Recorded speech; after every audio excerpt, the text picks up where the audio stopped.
जय हिंद साथियों, जय श्री राम, जय बजरंगबली, हर हर महादेव। मित्रों, आज श्री रामचरितमानस अक्षरशः कथा ज्ञान यज्ञ के अगले दिवस में पृष्ठ संख्या 309 दोहा संख्या 38 से आगे बढ़ रहे हैं। किस प्रकार से जब सुमंत जी राजा दशरथ जी के कक्ष में पहुंचते हैं तो कैकेयी ने किस प्रकार से बात बनाते हुए सुमंत जी से कह रही हैं कि राजा को रात भर नींद नहीं आई, इसका कारण जगदीश्वर ही जाने। इन्होंने राम राम रटकर सवेरा कर दिया, परंतु इसका भेद राजा कुछ भी नहीं बतलाते। ऐसा भाव आ गया, दुर्बुद्धि आ गई कैकेयी के अंदर।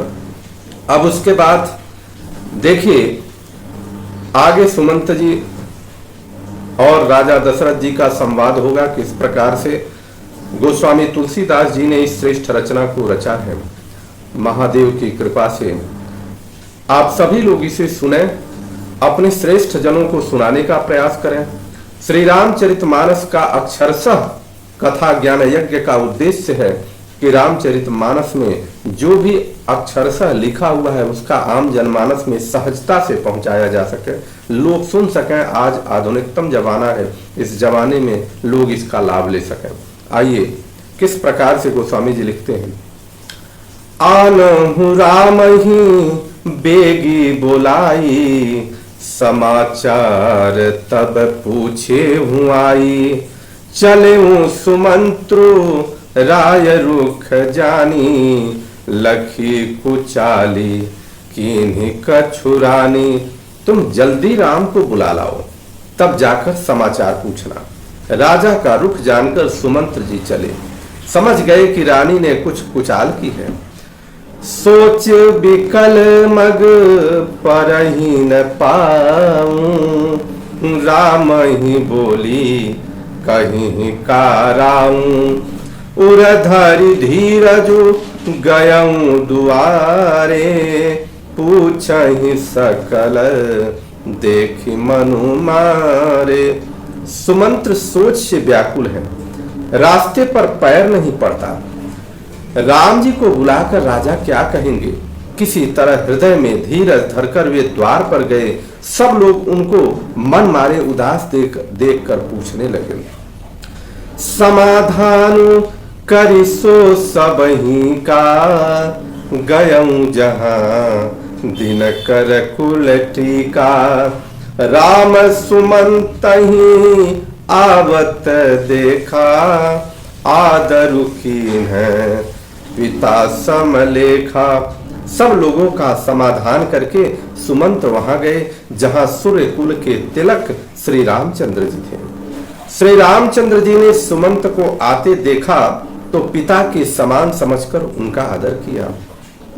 निरखी बदनु कही भूप रजाई, रघुकुल दीपहि चले लेखवाई। राम कुभाती सचिव संग जाई, देखी लोग जह तह बिल खाई। श्री रामचंद्र जी के मुख को देखकर और राजा की आज्ञा सुनाकर वे रघुकुल के दीपक श्री रामचंद्र जी को लिवा चले। श्री रामचंद्र जी मंत्री के साथ बुरी तरह से जा रहे हैं, अर्थात बिना किसी लवाज में ही जा रहे हैं। यह देखकर लोग जहां तहां विवाद कर रहे हैं और विषाद कर रहे हैं। जाय दीख रघुवंश मणि, नरपति निपट कुसाजो। सहमि पर्यु लखि सिंधिनी, मनहु मृध के गजराजो। रघुवंश मणि श्री रामचंद्र जी ने जाकर देखा कि राजा अत्यंत ही बुरी हालात में पड़े हुए हैं। मानो सिंहनी को देखकर कोई बूढ़ा गजराज सहम कर गिर पड़ा हो। सुख ही अधर जरई सब अंगू, मनहु दीन मणि दीन भुवंगू। सरुस समीप दीखी कैकेयी, मानहु नीचू घरी गनिलेई। राजा के ओठ सूख रहे हैं और राजा शरीर जल रहा है, सारा उनका शरीर जल रहा है मानो मणि के बिना सांप दुखी हो रहा हो। पास ही क्रोध से भरी कैकेयी को देखा, मानो साक्षात मृत्यु ही बैठी है। राजा के जीवन की अंतिम घड़ियां गिन रही हैं। करुणामय मृदु राम सुभाऊ, प्रथम दीख दुख सुनान काऊ। तदपि धीर धरि समऊ विचारी, पूछी मधुर वचन महतारी। श्री रामचंद्र जी का स्वभाव कोमल और करुणामय है। उन्होंने पहली बार यह दुख देखा है।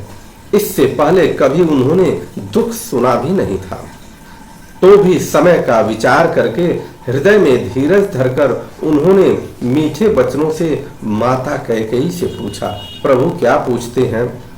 मोहि कहु मातु तात दुख कारण, करिय जतन जेहि होई निवारण। सुनहु राम सब कारण एहु, राजहि तुम पर बहुत स्नेहु। हे माता, मुझे पिताजी के दुख का कारण बताइए, ताकि जिससे उनका मैं निवारण कर सकूं, वह यत्न कर सकूं जिससे राजा का दुख खत्म हो सके, समाप्त हो सके। हे राम, कैकेयी कह रही है, हे राम सुनो, सारा कारण यही है कि राजा का तुम पर बहुत स्नेह है। देन कहे मोहि दुई वरदाना, मांगे जो कछु मोहि सुहाना। सो सुनि भयऊ भूप उर सोचू, छाड़ी न सकई तुम्हारे संकोचू। इन्होंने मुझे 2 वरदान देने को कहा था। मुझे जो कुछ अच्छा लगा वही मैंने मांगा। उसे सुनकर राजा के हृदय में सोच हो गया, क्योंकि वे तुम्हारा संकोच नहीं छोड़ रहे हैं। सुत स्नेह हुई तब बचनुता, संकट परहु नरेशु। सकहु तयायसु धरहु सिर, मेटहु कठिन कलेशु। इधर तो पुत्र का स्नेह है और उधर वचन अर्थात राजा अपनी प्रतिज्ञा को लेकर के धर्म संकट में पड़ गए हैं। यदि तुम कर सकते हो तो राजा की आज्ञा शिरोधार्य करो और इनके कठिन क्लेश को मिटाओ। राजा अभी कुछ नहीं कह रहे हैं हमारे प्रभु श्री राम जी से। निधरक बैठी कहीं कटुबानी, सुनत कठिनता अति कुलानी। जीभ कमान बचन सरनाना, मनहु महीप मृदु लक्ष्य समाना। कैकेयी बेधड़क बैठी ऐसी कड़वी वाणी कह रही है जिसे सुनकर स्वयं कठोरता भी अत्यंत व्याकुल हो उठी। जीव धनुष है, वचन बहुत से तौर पर तीर हैं और मानो राजा ही कोमल निशाले के समान है। जनु कठोर पनु धरे शरीरु, सिखाई धनुष विद्या बर वीरु। सब प्रसंग रघुपति ही सुनाई, बैठी मनहु तनु धरि निठुराई।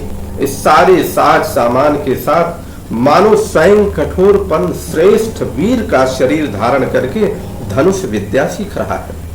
श्री रघुनाथ जी को सब हाल सुनाकर वह ऐसे बैठी है मानो निष्ठुरता ही शरीर धारण किए हुए है। मन मुस्काई भानुकुल भानु, रामु सहज आनंद निधानु। बोले बचन विगत सब दूषण, अमृदु मंजुल जनुबाग विभूषण। सूर्य कुल के सूर्य स्वाभाविक ही आनंद निधान श्री रामचंद्र जी मन में मुस्कुराकर सब दूषणों से रहित ऐसे कोमल और सुंदर वचन बोले जो मानो वाणी के भूषण ही थे। सुनु जननी सोई सुत बड़ भागी, जो पितु मातु बचन अनुरागी। तनय मातु पितु तो शनिहारा, दुर्लभ जननी सकल संसारा। हे माता सुनो, वही पुत्र बड़भागी है जो पिता माता के वचनों का अनुरागी है।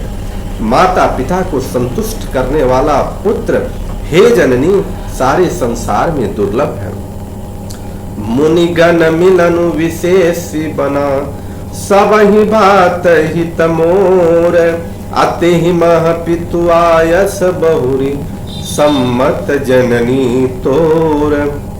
वन में विशेष रूप से मुनियों का मिलाप होगा जिसमें मेरा सभी प्रकार से कल्याण है, उसमें भी फिर पिता की आज्ञा और हे जननी तुम्हारी सम्मति है। अर्थात कैकेयी ने दोनों वरदान प्रभु श्री रामचंद्र जी को बता दिया कि हमने क्या दोनों मांगा था।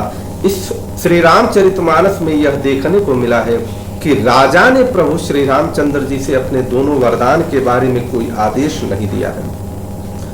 भरतु प्राण प्रिय पावहि राजू विधि सब विधि मोहि सन्मुख आजू जो न जाऊं बन ऐसे हूँ काजा प्रथम गणीय मोहि मूढ़ समाजा। और प्राण प्रिय भरत राज्य पाएंगे। इन सभी बातों को देखकर यह प्रतीत होता है कि आज विधाता सब प्रकार से मुझे सम्मुख है अर्थात मेरे अनुकूल है।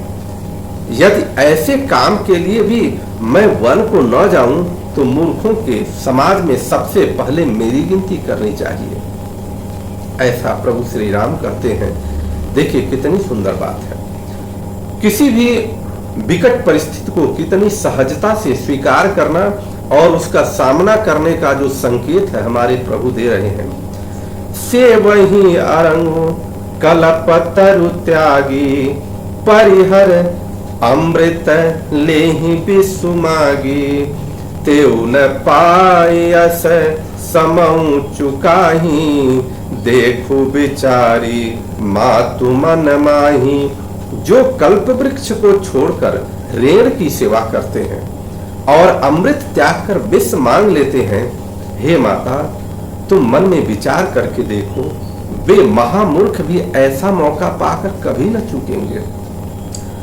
अम्ब एक दुख मोहि विशेषी निपट बिकल नर नायक देखी थोड़ी ही बात पितहि दुख भारी होती प्रतीति न मोहिमा तारी। हे माता मुझे एक ही दुख विशेष रूप से हो रहा है, वह महाराज को अत्यंत व्याकुल देखकर इस थोड़ी सी बात के लिए ही पिताजी को इतना भारी दुख हो। हे माता मुझे इस बात पर विश्वास नहीं होता कि इतनी छोटी बात के लिए पिताजी को इतना दुख हो रहा है।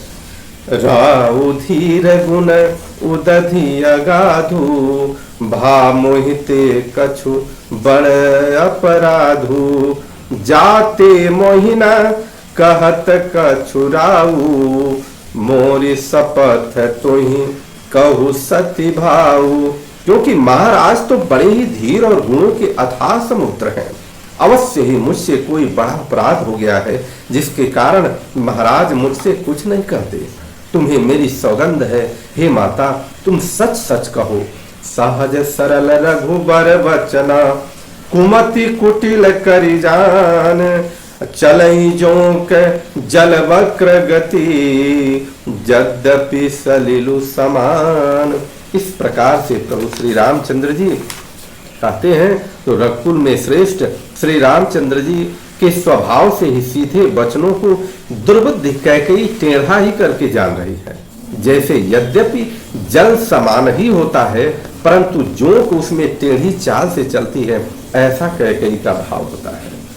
रहसी रानी राम रुख पाई बोली कपट स्नेहु जनाई शपथ तुम्हार भरत के आना हेतु न दूसर मैं कछु जाना। रानी कैकेयी श्री रामचंद्र जी का रुख पाकर हर्षित हो गई और कपट पूर्वक स्नेह दिखाकर बोली, तुम्हारी शपथ और भरत की सौगंध है, मुझे राजा के दुख का दूसरा कुछ भी कारण विदित नहीं है। तुम्हें अपराध जोग नहीं ताता जननी जनक बंधु सुख दाता राम सत सबु जो कछु कहूँ तुम पितु मात बचन रत अहूँ। हे तात, तुम अपराध के योग्य नहीं हो, तुमसे माता पिता अपराध बन पड़े, यह संभव नहीं है। तुम तो माता पिता और भाइयों को सुख देने वाले हो। हे राम, तुम जो कुछ कह रहे हो सब सत्य है। तुम पिता माता के वचनों में तत्पर हो। पितहि बुझाई कहूँ बलि सोई, चौथे पन जेहि अजसु न होई। तुम सम सुवन सुकृत जेहि दीन्हे, उचितनता सुनिरादरु कीन्हे। मैं तुम्हारी बलिहारी जाती हूँ, तुम पिता को समझाकर वही बात कहो जिससे चौथे पन में इनका अपयश न हो। जिस पुण्य ने इनको तुम जैसे पुत्र दिए हैं उसका निरादर करना उचित नहीं है। लागहि कुमुख बचन शुभ कैसे, मगह गयादिक तीरथ जैसे। राम ही मातु बचन सब भाए, जिम सुर सरिगत सलिल सुहाए। कैकेयी के बुरे मुख में ये शुभ वचन कैसे लगते हैं, जैसे मगध देश में गया आदिक तीर्थ। श्री रामचंद्र जी को माता कैकेयी के सब वचन ऐसे अच्छे लगे जैसे गंगा जी में जाकर अच्छे बुरे सभी प्रकार के जल शुभ सुंदर हो जाते हैं। गई मूर्छा राम ही सुमिरी, नृप फिर करवटलीन है। सचिव राम आगमन कही, विनय समय समकीन है। इतने में राजा की मूर्छा दूर हुई। उन्होंने राम का स्मरण करके राम राम कहकर फिर कर करवट ली। मंत्री ने श्री रामचंद्र जी का आना कहकर समयानुकूल विनती की। बोली श्यावती रामचंद्र की जय, हनुमान जी महाराज की जय, चारों भाइयों की जय, गुरु वशिष्ठ की जय, गणेश जी महाराज की जय, माता पार्वती की जय। हर हर महादेव।